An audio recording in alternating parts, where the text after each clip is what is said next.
여러분 안녕하세요. 지느러미 휴먼연구소 소장 김한수입니다. 큰 상처, 힘든 일들을 당할 때에는 결국은 내 몸이 건강해야 되는 것입니다. 지난번에도 건강해야 되는 얘기를 했죠. 몸과 정신은 함께 연결되어 있기 때문에 같은 것이기 때문에 일심동체라고 얘기할 수 있기 때문에 몸이 건강해야 그래야 우리도 어려운 마음의 큰 상처들을 이겨낼 수 있다. 그런 얘기를 했습니다. 특별히 지난번에도 그런 몸을 돌아보고 몸에 대한 이야기, 산책하고 뛸 수 있으면 뛰고 이런 얘기를 했고, 또 술 마시는 거 이거는 아주 나쁘다는 얘기를 했어요. 그래서 이번 시간에 다시 그런 얘기를 하는데 약에 대한 얘기를 좀 중심으로 좀 하면서 술에 대한 것도 뭐 마찬가지로 나쁜 거니까 제목으로 이렇게 넣었습니다.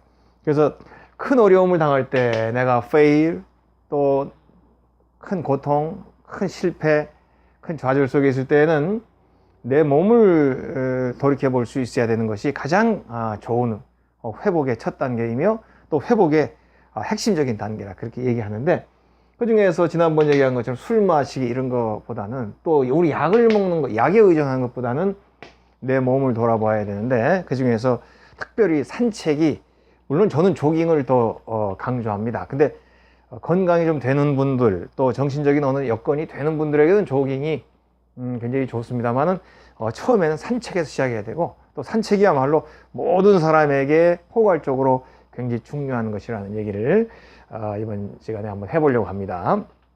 우리가 이제 큰 상처를 입고 또 정신적으로 큰 상처를 입는 거, 이런 거 우리가 트라우마라 그렇게 얘기하죠. 트라우마.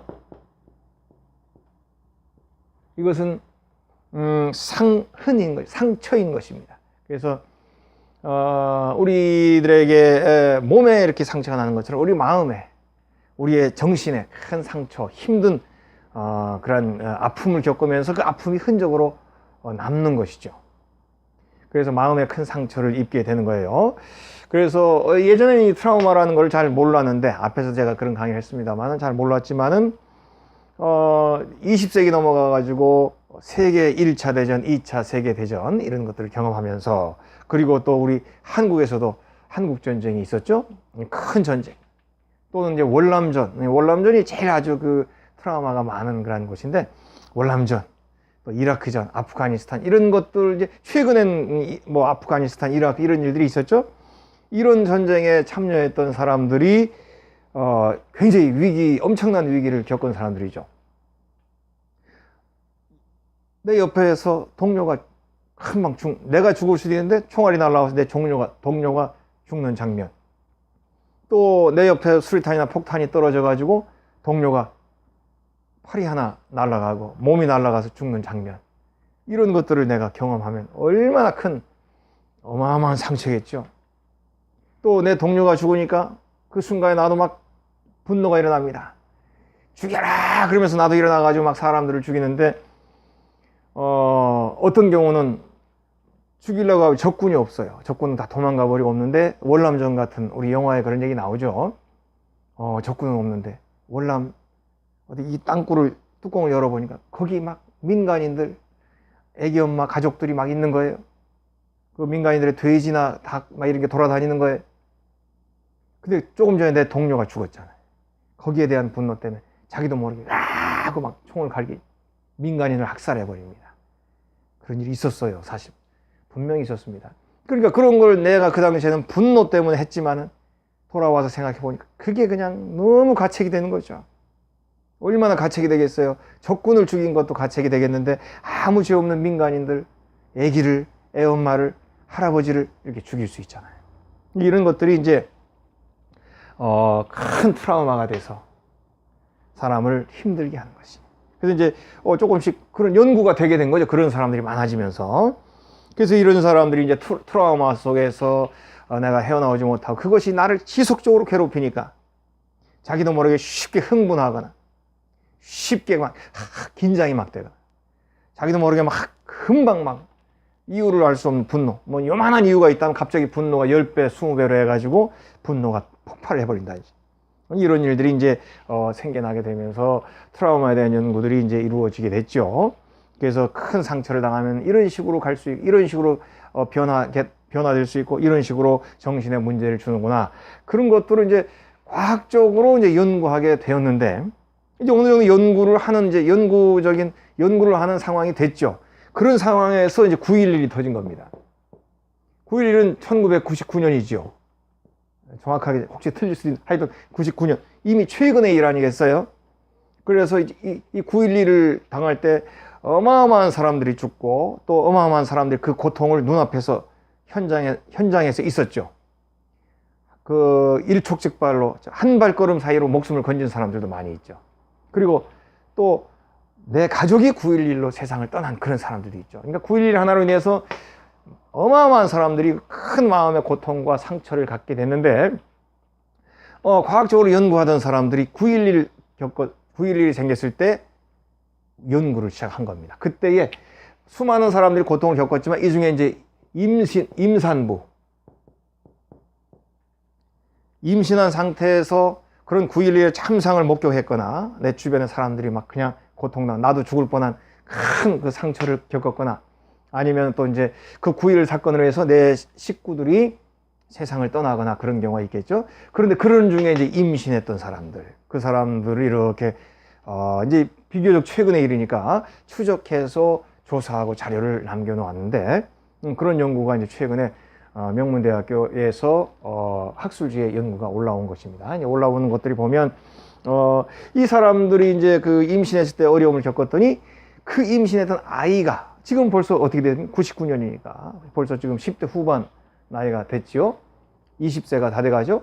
그런 아이들의 이렇게 정신적인 부분들을 조사해 보니까 뭐 다 그런 건 아닙니다. 사람이 어려운 여건에 있어도 안 걸리는 사람이 분명히 있습니다. 좋은 건강을 가지고 있거나, 좋은 몸을 가지고 있거나, 또는 성장 여건이 아주 아름답고 좋으면 그런 나쁜 요소가 발현되지 않아요. 다 저렇게 뭐 이렇게 트라우마도 마찬가지입니다. 그거 겪었다고 다 이상하게 되는 게 아닙니다. 건강하고 좋은 여건 속에서 이렇게 자라게 되는, 또 좋은 여건 속에서 사는 사람, 또 원래 또 정신이 강했던 사람, 이런 사람들은 이거 영향을 덜 받죠. 근데 평상시 정신이 약하고 이랬던 사람들은 이 영향을 크게 받습니다. 그래서 왜 영향을 크게 받고 조금 받느냐, 이런 건 다양한 것이 있지만, 어쨌든 9.11 때 엄마 뱃속에 있었던 아이들을 조사해 보니까 트라우마의 영향이 있더라는 걸 알게 된 거죠. 스트레스 호르몬, 코르티솔 이런 게 분비가 되고 하는 것이 정상 아이들하고 상당히 다르다는 거, 이런 것들이 객관적으로 과학적으로 연구가 나온 겁니다.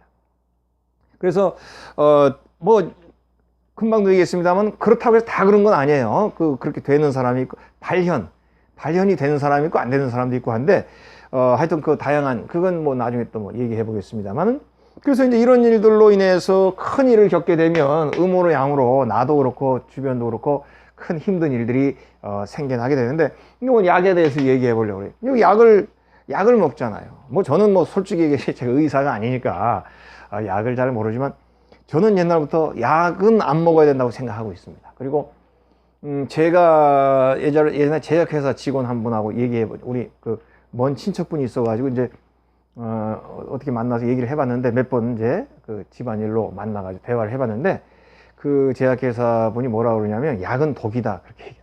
약은 독이다.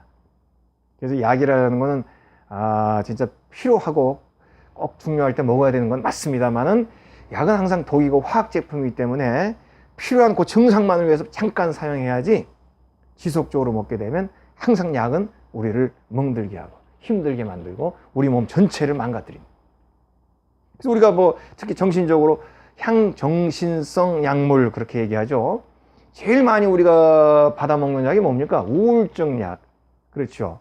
아니면 불면증 약, 이런 거를 받아먹잖아요. 근데 이제 이 약이라고 하는 거는 화학 물질이니까 반드시 부작용이 있어요. 우리 부작용이라는 말 있죠? 이거 부작용 그러면 안 됩니다. 부작용은 뭡니까? 반드시 화학적으로 만들었기 때문에 사이드 이펙트.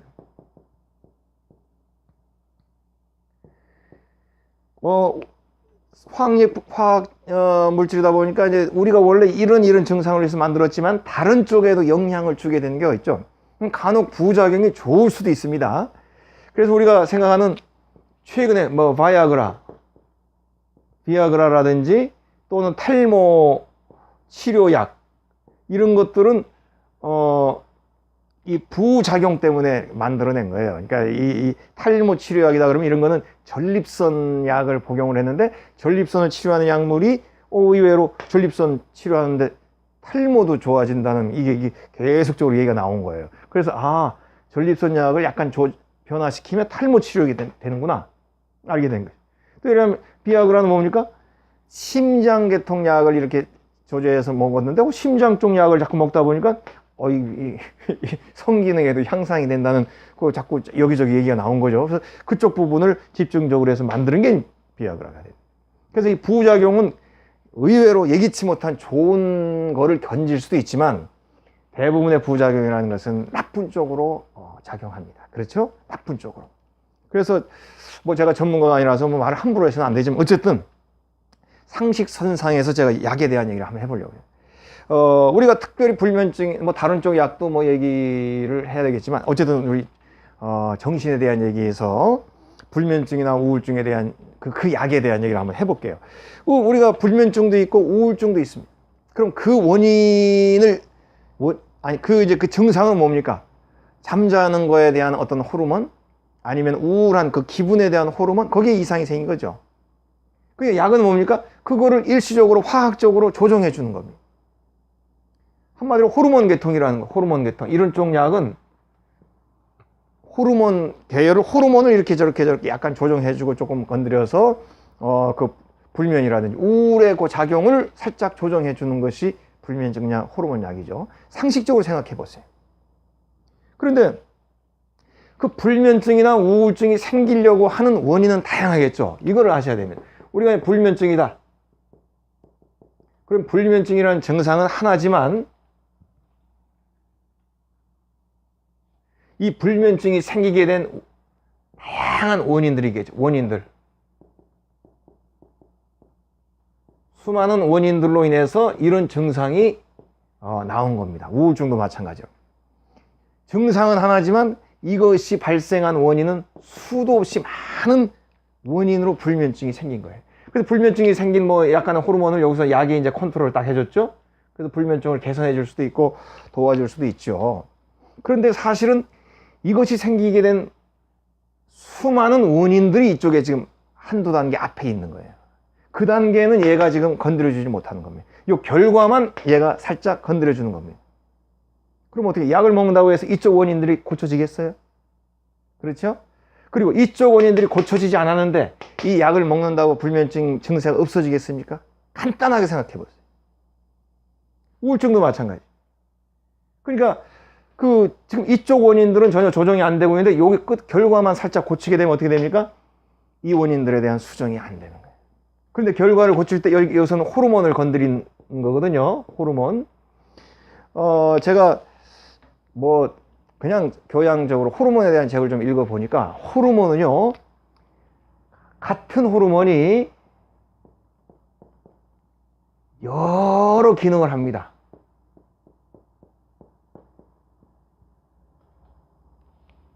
이게 중요해요. 같은 호르몬에도 이 일도 하고 저 일도 하고 여러 가지 기능을 하기 때문에 호르몬의 기능은 서로 간에 유기적으로, 제가 유기적이라는 말을 썼죠. 오가닉. 유기적으로 연결이 되어 있습니다.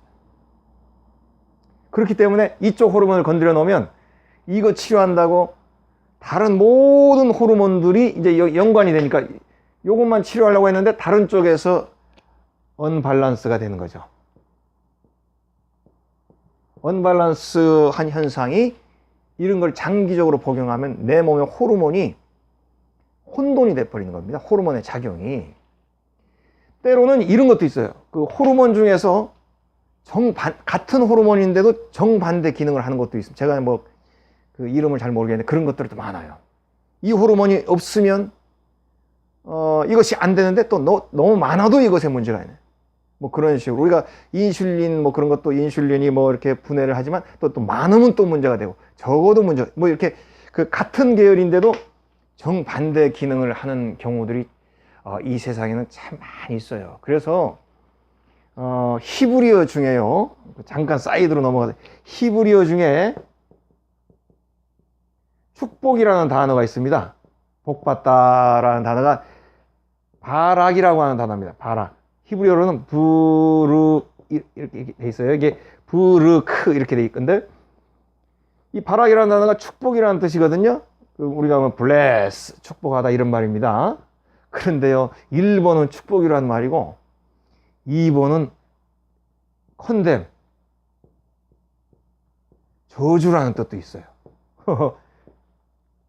같은 단어에 축복이라는 말도 있고 저주라는 말도 있습니다. 세상에 이런 히브리에는 이런 게 많아요. 제가 이제 지금 책 중에 황혼과 먼동이라는 책도 있는데요, 히브리어로 황혼이라는 단어가 먼동도 됩니다. 프라이머리 미닝은 황혼, 세컨더리 미닝은 먼동. 즉 황혼하고 먼동은 반대잖아요. 황혼은 해가 지는 거고 먼동은 해가 뜨는 건데, 같은 단어에 두 가지 정반대 의미가 있어요. 축복도 마찬가지로 바락이라는 단어가 축복도 되지만 저주도 됩니다. 그런 것처럼 호르몬도 같은 호르몬인데 이런 기능을 하고 정반대 기능을 하기도 하고, 여러 가지로 호르몬의 기능이 아주 다양하게 복잡하게 얽혀 있다고 그래요. 그렇게 얽혀 있는데 여기서 호르몬을 건드려 버리면 이것 때문에 다른 쪽들이 연결되고 이렇게 유기적으로 관계되어 있으니까 영향을 받게 됩니다. 그렇게 했죠? 상식적으로, 제가 용어도 모르고 뭐도 모르지만 아주 상식적으로 생각해서 과학적으로, 그래서 약이라는 거는 어쩌다 한 번은 먹더라도 지속적으로 먹어서는 안 됩니다. 우리가 이제 한약이나 보약 이런 거는 뭐 전체 몸을 이렇게 통과를 해서 지어지는 거기 때문에 뭐 큰 적이 없죠. 몸에 그냥 좋죠. 두루뭉술하게. 그렇지만은 양약은 어느 정상을 위해서 개발된 화학적인 그런 그 제품이기 때문에 지속적으로 복용하게 되는 큰 문제가 생기고, 반드시 전문 선생님이 체크를 해가면서 먹어야 되는 거죠. 많이 먹으려고 그러면. 그러니까 우리가 특히 어려운 상황을 이렇게 겪고 심리적으로 힘들 때도 이런 심리적인 약, 향정신성 약물 같은 거는 정말 못 견딜 정도에는 먹을 수 있겠지만은요, 지속적으로 먹는다는 거는 그건 항상 저는 그런 거를 반대하는 그런 입장입니다. 근데 의사 선생님은 뭐가 편하겠어요? 아까 이 불면증에 수많은 영향이 이렇게 있는데, 이 수많은 영향들을 원인들을 의사 선생님이 다 알려면 알 수 있죠. 당연히 선생님들은 전문가니까. 환자하고 긴 시간을 얘기해야 알겠죠. 잠깐 저 잠이 안 와요, 우울해요, 그거는 5분만 얘기하면 되잖아요. 그럼 최근에 뭐 힘든 일이 있었습니까? 예, 최근에 이렇게 저렇게 어려웠어요. 한 5분 정도 얘기하면 되죠. 그래요? 약 드릴게요. 딱 써서 좀. 그런데 실제로는 최근에 뭐 일이 있어도 그 일의 영향이 이전의 일 여러 가지 복잡하게 얽혀 있기 때문에 선생님하고 긴 시간 얘기해야 되겠죠. 긴 시간 이야기하지 않으면 선생님이 나를 정확하게 알 수 없어요. 근데 선생님들은 어떻습니까? 긴 시간 얘기하려고 그러면 어떻게 이 사람 하나만 어떻게 환자를 볼 수 있어요? 하루에도 많은 환자들이 줄 서 있는데. 그럼 대충 보고 불면증 얼마 약 먹었죠? 좋아졌어요? 아유 선생님 약 좀 또 더 해주이소. 한국 사람은 약을 좋아하니까. 아유 제가 바쁜데요, 한 달치 3달치 좀 주세요. 이래가지고 약을 많이 받아가지고 먹는 게 한국 사람들 특징입니다. 이거 그냥 큰일 납니다. 이거 꼭 정신성에 대한 약뿐 아니라 모든 약은 어쩌다 먹어야지. 그리고 내 힘으로, 내 정신의 힘으로, 내 어떤 생활의 힘으로 그걸 풀려고 해야지. 약을 평생 약 갖고 하려고 그러면 정말 위험하고 어려운 일이 되지 않겠습니까? 그래서 선생님들도 이렇게 처방해 주는 게 간단하니까 자꾸 처방해 주고, 그러다 보면 환자는 그 약을 계속 먹으면서 몸에 문제가 생기게 되는 거예요. 그래서 약 먹는 것도 저는 항상 좀 사람들하고 얘기할 때는 조심하자 이렇게 얘기를 합니다. 그리고 정말로 더 먹어야 되면 전문적으로 나를 진단할 수 있고, 그리고 먹으면서 계속 체크해 가면서, 근데 내가 여왕 정도 되고 뭐 임금 정도 되면 재벌 좀 되면 계속 나를 체크해 주는 사람이 있겠죠. 전문 의사가 옆에서 탁 붙어가지고. 그렇지만 우리가 그럴 형편이 안 되지 않습니까? 그래서 항상 많이 먹는 것보다는 내 다른 쪽으로 해결하려고 노력을 해야 된다. 그런 얘기를 하고 싶어요. 근데 이제 이런 얘기를 하면서 이제 약은 이제 조심하자. 이제 그런 얘기를 꼭 하고 싶어요. 그럼 오늘 강의 주제는 술 마시기 하지 말자. 지난번에도 얘기했지 않습니까? 술 먹는 거는 즐거울 때는 정말 그것이 플러스 알파가 될 수 있지만 힘들고 어려울 때 술을 먹으면 그거는 내 몸에 독소를 집어넣는 것이다. 제가 지난번에 그런 얘기를 했어요. 그래서 지난번 강의를 했기 때문에 술 마시기에 대해서는 이제 뭐 얘기를 생략하겠습니다. 앞에 강의를 보시면 나오니까. 우리가 이제 제가 이제 이런 상처나 트라우마에 대한 책들을 좀 읽어보니까 역시 접근 방법은 약이나 술 이런 것보다는 몸으로 접근해야 된다고 봅니다. 첫 번째는 몸으로 접근. 왜냐하면 우리가 몸과 정신은 같은 계열이라고 그랬죠. 그렇기 때문에 큰 충격은 정신의 문제잖아요. 이 정신을 해결하려면 몸으로 접근해야 된다. 이게 그래도 임상 정말로 정신 의학을 하는 그런 분들의 이야기입니다. 제가 그런 책들을 통해서 이런 얘기를 봤어요. 역시 큰 상처는 몸으로 접근해요. 두 번째는 관계로 접근. 관계. 우리가 이제 관계라는 말이 뭡니까?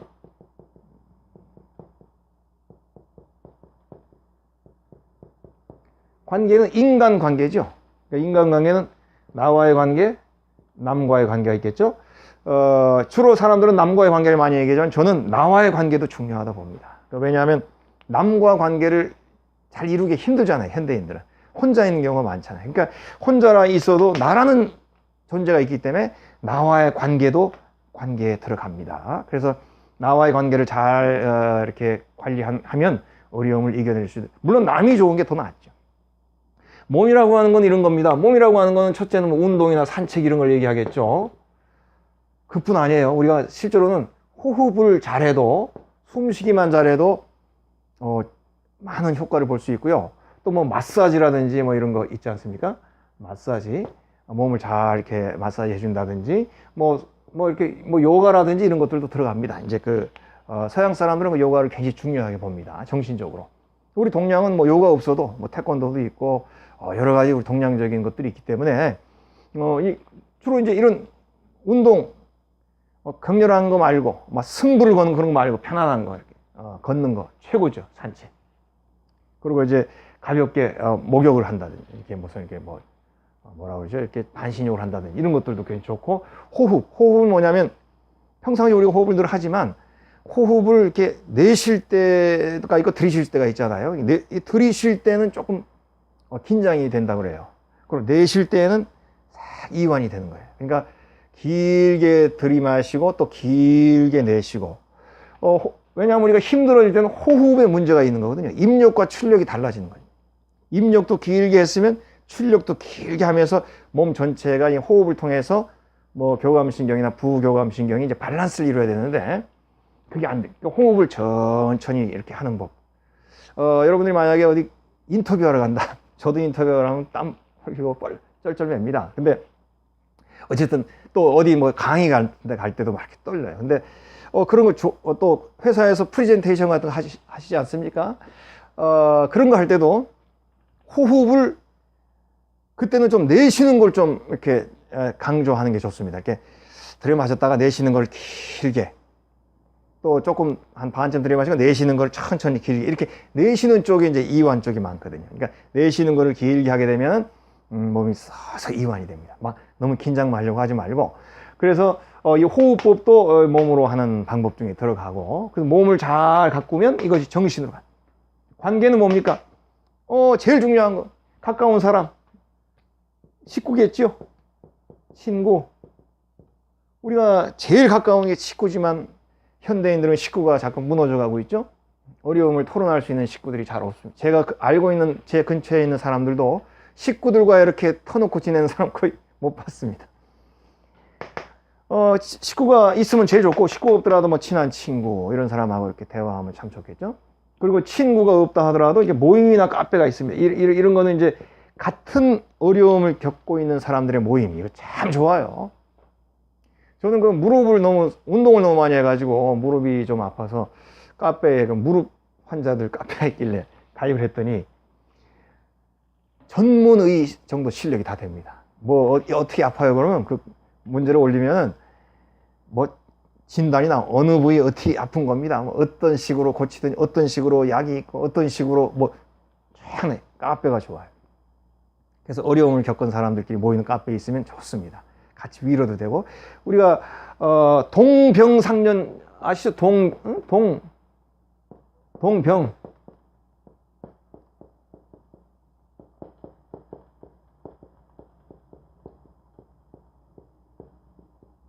우리 동병상련이라는 말, 같은 병을 걸리면 같은 병 서로 불쌍히 여겨지고 서로 이렇게 동정해준다, 그런 얘기 있지 않습니까? 그런 것처럼 같은 어려움을 겪고 있는 사람들과의 모임 카페라든지 그런 사람들과 대화해가면서 서로 자기들의 어려움을 이렇게 체크하고 서로 위로해주고 서로 도움을 주고 받는 것입니다. 그리고 나도 아프지만 아픈 사람 얘기를 들어주고, 아이고 얼마나 힘드셨겠어요, 이렇게 내가 그 아픈 사람을 위로해 주는 거 좋습니다. 그게 나에게도 좋아요. 그래서 서로 그 어려움을 이제 주고받고 대화하는 거, 이런 것이 굉장히 서로 간에 이제 도움이 돼요. 그러니까 이런 식으로 어려운 큰 마음의 상처는 몸으로 접근하고, 그 다음에 관계로 접근하는, 이런 것이 항상 필요하다, 뭐 이런 얘기를 드리고 싶어요. 그래서 그런 좋은 관계, 또 내 몸을 생각하면서 운동하고 또 뭐 이렇게 호흡하고 순간적 때때로 그런 것들이 우리들에게 좋은 효과를 길게 주지, 약이나 뭐 이런 걸로, 술이나 이런 걸로 접근해서는 안 된다, 이제 그렇게 얘기를 하고 싶습니다. 제가 뭐 이렇게 보니까 이런 얘기도 있어요. 요 회복에 대한 다 지우지 말고, 이제 막 관계로 우리가 회복한다니, 관계가요, 반려동물도 반려동물도 이 관계에 들어갑니다. 그 우리 애완용도, 옛날에 그냥 애완용은 내가 뭐 그냥 얘한테 내가 그냥 맨날 먹이만 주고 내 마음대로 그냥 얘네들 그냥 이렇게만 생각했는데, 반려동물과의 교감이 나의 마음의 상처를 낫게 해주는데 굉장히 중요한 역할을 합니다. 그런 것들이 이제 과학적으로 나와 있습니다. 또 한 가지는, 그런 동물도 뭐 말이라든지 개나 고양이도 상처받은, 걔네들도 상처를 받거든요. 이런 트라우마를 겪게 되는데, 그 상처받은 동물도 좋은 주인과 이렇게 교감하게 되면 그 동물도 상처를 치유받을 수 있는 그런 그 모습들이 있습니다. 그런 건 영화에도 나와 있고, 또 뭐 그런 그 이야기에도 많이 나와 있죠. 그래서 이렇게 관계를 통해서 우리가 어려움을 이렇게 같이 해결해 나가는 모습 굉장히 중요해요. 또 제가 어디 아름다운 비행인가? 이거 아주 너무 아름다운 영화이죠. 아름다운 비행. 여기 보면 아주 어린 소녀가 정말 어려서 또 가정의 그 고통과 어려움 동안 어린아이가 너무 그 어린아이에게 큰 상처가 이렇게 와 있는데, 그 어린아이가 오리 새끼들을 만나게 되죠. 이거 참, 이 영화는 꼭 보세요. 아름다운 비행. 오리 새끼, 이 오리 새끼는 아래에서 딱 까자마자 자기를 먼저 보는 게 자기 어미인 줄 알고 쫓아다닌대요. 그래가지고 이 오리 새끼가 엄마가 없었는 말이에요. 근데 이 소녀를 쫓아다니기 시작한 거예요. 그래가지고 이 소녀만 졸졸 쫓아다니, 엄마를 알고. 그 소녀도 이제 이 오리가 이제 이렇게 나를 이렇게 엄마로 하는 걸 알게 된 거죠. 그래가지고 이 오리 새끼들이 이렇게 이제 소녀가 돌봐주고 오리 새끼들과 이렇게 교감을 이루게 되면서 소녀의 마음도 큰 그 치유를 받고, 또 오리 새끼들도 이렇게 성장하는 그런 과정이 이 아름다운 비행에 나와 있습니다. 그래서 사람과의 관계, 또 동물과의 관계, 이런 것, 좋은 관계를 갖게 되면 우리가 마음속에서 큰 상처들을 또 이렇게 치료받고 또 그 상처를 완화시킬 수 있는 도움을 받을 수 있다, 이제 그렇게 얘기할 수 있어요. 그 중에서 오늘은 이제 산책을 조금 더 강조해 보려고 합니다. 저는 뭐 지난 시간에도 저는 산책을 하면서 그 다음에 할 수 있으면 조깅을 하라. 이제 제가 이렇게 얘기했지만 조깅은 사실은 아무나 다 못합니다. 조깅은 첫째 건강해야 되잖아요. 허리나 관절이 나쁘면 조깅할 수 없고, 또 조깅은 약간 격렬한 쪽에 들어갈 수 있기 때문에 또 위험 요소도 많이 있고요.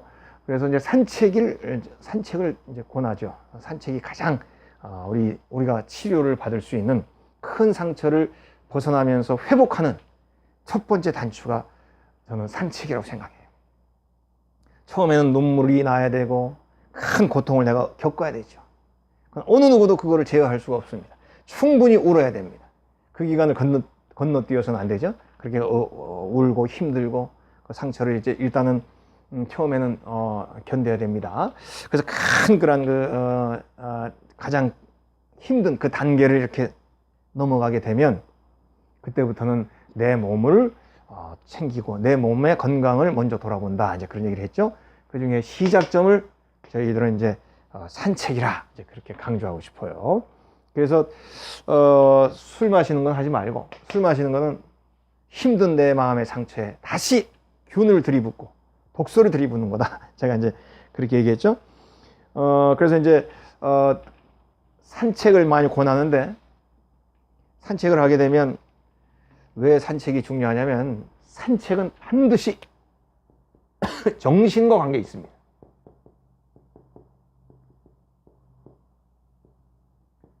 산책은 발로 하는 건데요, 산책을 하게 되는 순간에 우리의 뇌와 관계가 돼 있고 정신을 안정시키는 것과 산책은 어마어마하게 관계가 있습니다. 그걸 뭐 전문적으로 다 저희들은 뭐 전문가가 아니니까 다 얘기할 수 없죠. 이 산책이라고 하는 것은 우리의 정신, 우리의 그 뇌 건강에 큰 영향을, 우리 뇌와 관계가 되는 것이죠. 뇌와. 산책은 반드시 우리의 뇌에, 정신에 아주 중요한 역할을 해준다고 해요. 그러니까 우리가 산책을 하게 되면 정신이, 뇌가 편안해지고 건강해지고 또 무장될 수 있게 되는 것입니다. 뭐 이런 얘기도 들어봤습니다. 우리 몸으로만 봐도, 우리 몸 바디, 꼭 뇌가 아니라도 이 바디로만 봐도 산책은 우리 몸에 큰 건강을 주죠. 그리고 이제 산책을 하게 되면 어떤 뇌로 가는 혈류양이 많아진답니다. 그러니까 뇌 쪽은 피가 잘 통할수록 건강하고, 뇌가 건강해야 정신이 건강하잖아요. 근데 이제 산책을 하게 되면 뇌에 더 많은 피가 이렇게 잘 통과하게 되면서 건강해지는 것이죠. 건강해지고 뇌가 편안해지고 뇌가 더 안정감을 느끼게 됩니다.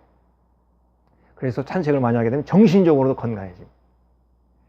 군인들이 처음 군인 훈련을 받을 때 제식 훈련을 하죠. 걷는 거. 앞으로 가! 하나, 둘 이렇게 걷지 않습니까? 박자에 맞춰서. 그게 정신을 강화시키는 거예요. 군기를 강화시켜주는 거예요. 군인의 정신이 없으면 어떻게 적군하고 싸우겠습니까? 그 군인의 정신을 강화시키는 첫 발걸음이 바로 걸음이에요. 걸음을 맞춰서 씩씩하게 질서 있게 걷게 되면 그 정신도 군인의 정신으로, 질서의 정신으로, 그리고 군인의 사기로 연결이 됩니다. 걷는 걸 아무렇게나 걷는데 사기가 있는 군인들은 없어요. 걷는 게 벌써 탁탁 들어올 때 그 군인은 사기가 있고 정신력이 강한 것이죠. 사람의 마음을 건강해지고 마음을 잡는데 최고가 바로 산책입니다. 더군다나 더 중요한 건 돈이 안 들잖아요. 헬스만 하려고 해도 돈 들어, 뭐 술 먹으려면 돈 더 많이 들어, 어디 동아리 가려고 하면 왔다 갔다 차비 또 들어야 돼. 얼마나 할 게 많습니다. 근데 산책은 그냥 신발만 있으면 되잖아요. 언제든지. 그래서 산책을 많이 강조하고요. 또 저는 뭐 뛰는 걸 더 좋아합니다만은 산책을 하게 되면 이제 나중에 뛸 수도 있게 되겠죠. 근데 산책은 우리의 마음을 차분하게 해주고 약했던 마음을 건강하게 만들어주죠. 그래서 헬스 기구, 러닝머신으로 걷는 거는 여기에 해당이 안 됩니다. 여기서 말하는 산책은 자연지대를 걷는 거예요. 뭐 한강을 걷는다든지 동네에 이렇게 오솔길을 걷는다. 이게 참 좋죠. 그래서 걷는데요, 걸으면서 뭐 생각을 일부러 안 하는 게 좋습니다. 저도 여러 번 해봤는데, 걸으면서 내가 어려운 주제, 내가 힘들었던 주제, 이런 내가 넘어진 주제를 막 생각하면 별로 좋지는 않아요. 그러니까 걸을 때는, 제가, 이거는 저의 얘기입니다. 제가 정확하게 과학적으로 그건 모르는데, 이렇게 눈을 중시하는 게 좋습니다. 생각을 막 하려고 하지 말고, 그냥 내 눈앞에 보이는 것들이 있잖아요. 만약에 좋은 데를 걷는다면, 강을 걷는다면 강, 그 다음에 우리가 산이나 오솔길 걷는다면 나무, 산, 자연, 새, 이런 걸 보는 거죠. 이렇게 쭉 보는 거예요. 자연 소리를 듣고. 근데 거기서 내가 생각하려고 하는 거는, 저는 비추해요. 왜 그랬을까? 이런 거는 아주 나중에. 내가 아프고 힘들 때는 그런 거를 생각하지 말고, 편안한 마음, 눈에 보이는 전경들을 이렇게 의미 있게, 아유, 저기 지금 나무가 있구나, 흔들리는구나, 저기 감이 달렸구나, 저기 새가 있구나, 이렇게 그런 걸 이렇게 내 눈으로 주의 깊게 보고, 그 모습을 이렇게 감동스럽게 내 마음속에 담아 놓는 거예요. 그런 게 좋습니다. 생각보다는. 그래서 그런 것들을 하면서 이제 자연스럽게 내 눈이, 내 귀가 자연으로, 또는 지나가는 사람들의 그 모습, 이런 것들을 이제 이렇게 편안한 마음으로 바라보는 거, 이런 게 좋죠. 그래서 내가 차분해지는 겁니다. 풀 한 폭이라도 열심히 봅니다. 또는 소나무 한 그루라도 굉장히 의미 있게 이렇게 쳐다보는 거죠. 근데 그런 것들이 우리의 마음을 편안하게 해주고, 마음을 강하게 만들어주고, 또 면역력이 강하게 된다. 이제 그런 생각을 좀 해봅니다. 그래서 산책을 하게 되면 아무래도 긴장 수치나 이런 것들이 감소가 되겠죠. 그리고 우리가 애완견도 막 이렇게 막 그냥 예민하고 지어대고 막 물고 이런 애들을 다 데려다가 산책을 시켜주고, 이렇게 중간중간에 볼일을 보게 해주고, 그래도 주인이 치워야 되죠. 볼일 보게 해줘도. 근데 모른 척하고 지나가는 사람들이 많아요. 하여튼 애완견들을 그렇게 이렇게 산책시켜주면 애완견도 마음이 편안해진다고 하지 않습니까? 그런 것처럼 우리 사람들도 산책하는 게 참, 또 애완견이 좋은 건 왜 그러냐면, 애완견 때문에 할 수 없이 산책을 시켜주는 거예요. 아이고, 저것이 또 어제 산책하고 오늘은 못했네, 내가 데리고 가야 되겠다, 할 수 없이 걔 때문에 데리고 나갑니다. 그럼 걔 산책시켜주다가 나도 산책하게 되는 거죠. 그 걔 산책하는 편안한 모습 바라보면서 내 마음도 편해지는 거죠. 그래서 주인에게도 건강에 좋고요. 데이터로 나와 있어요. 특히 나이가 들어가면서 애완견이 있는 노인들이 건강이 더 좋습니다. 장수에도 더 도움이 되고. 그건 산책 때문에 그런 거예요. 자, 산책에 대한 얘기를 하면서 한 가지만 더 언급을 하겠습니다. 우리가 자주 얘기하는 철학자 임마누엘 칸트가 있습니다. 이분은 독특한 분이에요. 이분은 평생을 독신으로 살았습니다. 그리고 자기 마을에서만 살았어요. 그러니까 이거를 벗어나잖아요. 다른 대학에, 다른 지역에서 대학 교수로 오라고 해도 안 갔다. 자기 마을이 어디냐면 케니히스 부르크인가? 요런 지역인데, 자기 마을을 평생 몇십 킬로 이상 벗어나지 않고 거의 한 80 정도 살면서 평생 그 마을에서만 살고, 칸트로 유명한 게 뭡니까? 산책이죠. 공부하고 산책하는 이 칸트의 평생 했던 일. 무슨 말입니까? 일상이 아주 단순한, 이걸 루틴이라고 그러죠? 빤하게 하루 일과가 뻔한 거. 일어나서 공부하고 또 씻고 공부하고, 그 다음에 밥 먹고, 그 다음에 또 산책 한번 하고, 이런 식으로 평생을 자기 마을에서, 큰 마을도 아닌데 자기 마을에서 자기 마을을 지키고 규칙적으로 몇 가지. 자, 단순한 일상을 했더니 칸트의 사상은 어떻게 됐습니까? 더 넓고 더 다양해졌습니다.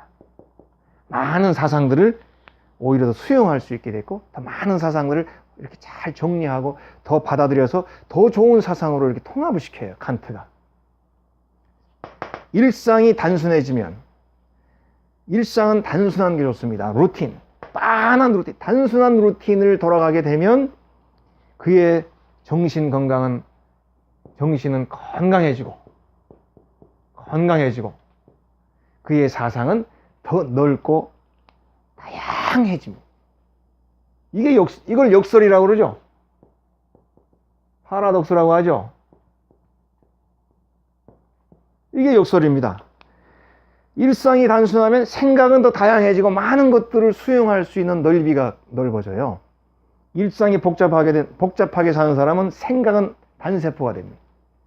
단순한 거에 속고, 단순한 거에 그냥 완전히 넘어가고, 단순한 거에 분노하고, 다 때려 부수고, 단순한 것 때문에 중요한 걸 다 잊어버리죠.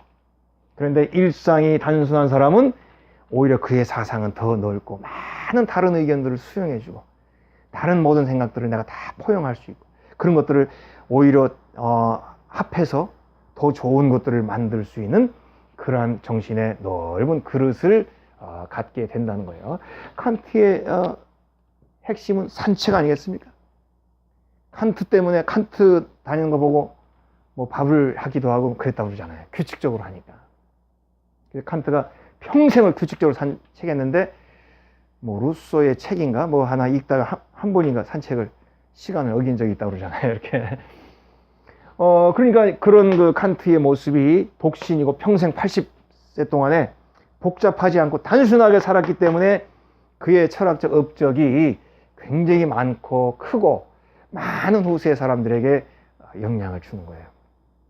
큰 업적, 뭐 그런 거 우리가 꼭 다 해야 되지는 않지만 좋은 결과, 다양한 결과, 많은 좋은 일들을 양산하기 위해서는 오히려 단순한 삶으로 내 마음이, 내 삶이 이렇게 이어지는 게 좋습니다. 그런 단순한 일과 중에서 제일 중요한 것이 산책인 거예요. 산책을 하게 되면 정신이 건강해집니다. 그래서 여러분 힘들 때 물론 처음에는 힘들고 울어야 되고 큰 고통을 겪어야 됩니다. 조금 그 고비를 지나게 되면 우리가 이제 회복해야 되고 다시 소생해야 되고 다시 새로 일어나야 되죠. 그때는 반드시 내 몸으로 접근해야 됩니다. 내 몸으로부터 시작이 돼야 돼요. 그러면서 이제 관계로 나아가고 서서히 이제 내가 다시 일어서야 되겠지만 그 중요한 단계, 처음부터 끝까지 진행돼야 될 것은 바로 걸을 수 있고 산책할 수 있고 러닝머신이 아닙니다. 내 주변에 내가 비록 바쁜 그 도시의 그 바쁜 동네에 산다 하더라도 그 바쁜 동네라도 내가 산책하게 되면 바쁜 동네가 새로운 철학적인 요람으로 바뀔 수 있어요. 먹고 살 때는 바빴는데 내가 산책을 하게 되면 그 바쁘고 복잡한 곳도 나의 좋은 산책의 대상이 될 수 있어요. 물론 좋은 경치가 있으면 더 좋죠. 그러나 좋지 못한 경치를 하더라도 산책하게 되면 나에게 새로운 경치로 다가옵니다. 깨달음의 경치로 바뀌는 것이죠. 어렵고 힘든 그런 그 과정에 있으신 분들이 계시다면 한번 천천히 나가서 천천히 편안한 마음으로 한번 산책해 보세요. 그것이 우리에게 큰 힘이 될 것이고요. 우리가 건강하든 안 건강하든 항상 우리가 내 마음이 건강해지려면 걷는 거, 때로는 조깅도 할 수 있으면 좋고 그런 걷는 거, 뛰는 거가 우리를 건강해 준다는 거 반드시 마음속에 깊이 간직하시기를 바랍니다. 오늘 강의는 여기에서 마치겠습니다.